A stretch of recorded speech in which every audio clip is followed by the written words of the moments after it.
Yang masih tidak mampu bayar di beberapa pinjol ini di tahun 2025 akan lunas secara otomatis dengan beberapa cara yang ingin saya kasih tahu dan ingin saya buktikan buat teman-teman semuanya.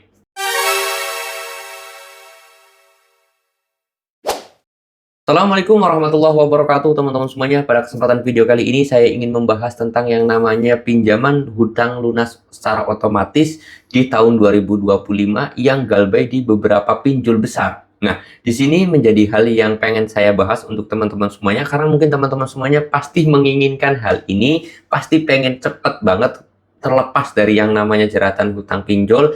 Dan mekanismenya seperti apa, dan formulirnya seperti apa, caranya bagaimana, di sini saya mau bahas buat teman-teman semuanya.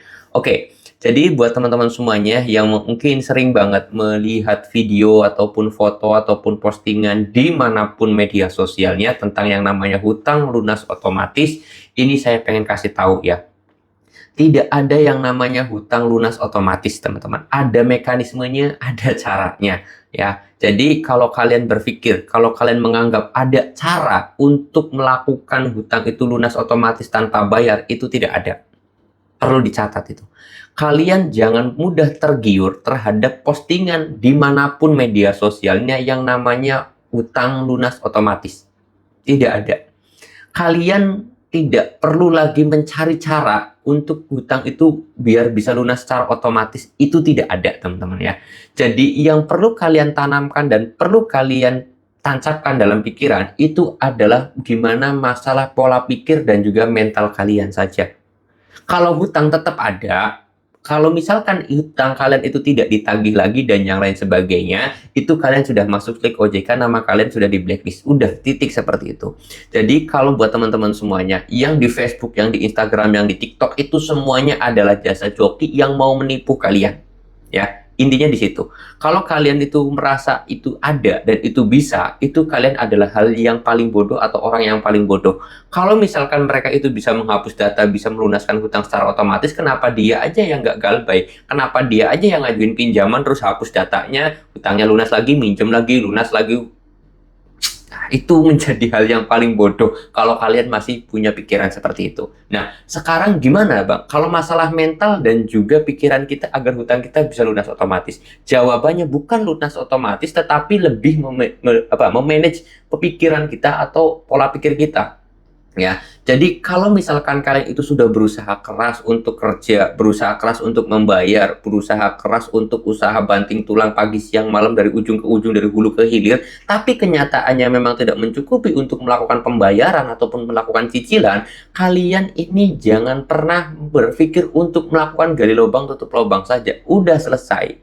Kalau kita sudah melakukan semua usaha tapi ternyata hasilnya nihil, selesai, kalian galbay aja sampai kalian memang benar-benar punya uang sisa untuk membayar cicilan tersebut, ya. Udah seperti itu aja. Kalau memang mau bayar, tapi Bang, nanti denda keterlambatannya banyak, dendanya itu gede. Kalau misalkan seperti itu, ya sudah, kalian galbay saja lebih dari 6 bulan, maka nanti bisa ada negosiasi terhadap pinjol tersebut.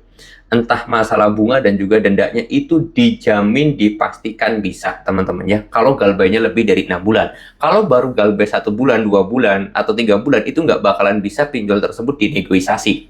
Jadi ketika prosesnya sudah lama kita galbay pinjol, itu akan berpikir, daripada saya nggak dapat sama sekali uang dari nasabah tersebut, ya sudahlah, nasabah tersebut diturunin aja bunganya atau dendanya diturunin aja. Atau bahkan bisa saja kita disuruh bayar pokoknya aja, yang penting pinjol itu ya dapat duit, daripada uangnya nanti hilang kan sama nasabah tersebut, ya sudah, bayar pokoknya aja, nggak jadi masalah, yang penting saya bisa dapetin uang saya kembali. Itu pikiran pinjol, daripada sudah hilang pinjolnya, seperti itu ya. Nah, masalah kalau kalian bener-bener galbay selamanya, ya kalian itu namanya masuk slik OJK aja dan di blacklist aja. Tidak ada ketika namanya kalian itu sudah di blacklist, kalian kena ancaman, kena teror, kena intimidasi, bakal dipenjara, bakal digebugin, aset kalian disita, itu tidak akan ada. Karena jenis pinjol itu merupakan KTA, teman-teman. Kredit tanpa agunan. Itu semua pinjol itu KTA, kredit tanpa agunan. Tidak ada agunan yang harus kalian berikan, tidak ada jaminan yang harus kalian setorkan kepada pihak pinjol.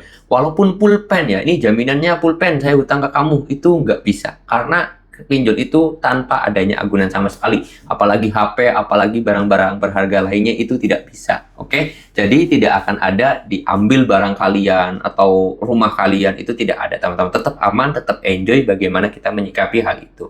Tidak ada yang namanya hutang lunas otomatis, karena kalau hutang ya kita akan, kalau kita galbay ya kita namanya masuk aja ke blacklist, selesai. Terus kalau kita mau bayar pun itu sebenarnya bisa dinegosiasikan terhadap bunga dan juga dendanya, bahkan bisa terjadi pokoknya aja, seperti itu ya. Ya memang sih harapan kita dan tujuan kita ya pengen sebenarnya lepas dari yang namanya pinjol, ekonomi kita baik, bisa beli rumah cash, beli mobil cash gitu kan. Itu harapan dan keinginan kita ya. Mudah-mudahan aja di tahun 2025 rezeki kita dimudahkan, segala urusannya dimudahkan, rezekinya dilimpahkan, rezekinya dilancarkan oleh sang pemberi rezeki itu sendiri. Dan untuk mendapatkan hal itu semuanya, tentunya kita harus dekat juga kepada sang pemberi rezeki. Ya, kita percuma aja dong ya, kita sibuk mencari rezeki, tapi kita lupa terhadap sang pemberi. Itu kan adalah hal yang aneh. Itu yang harus kalian takutin dan harus kalian waspadai ketika sedang mencari rezeki, tapi lupa terhadap sang pemberi rezeki.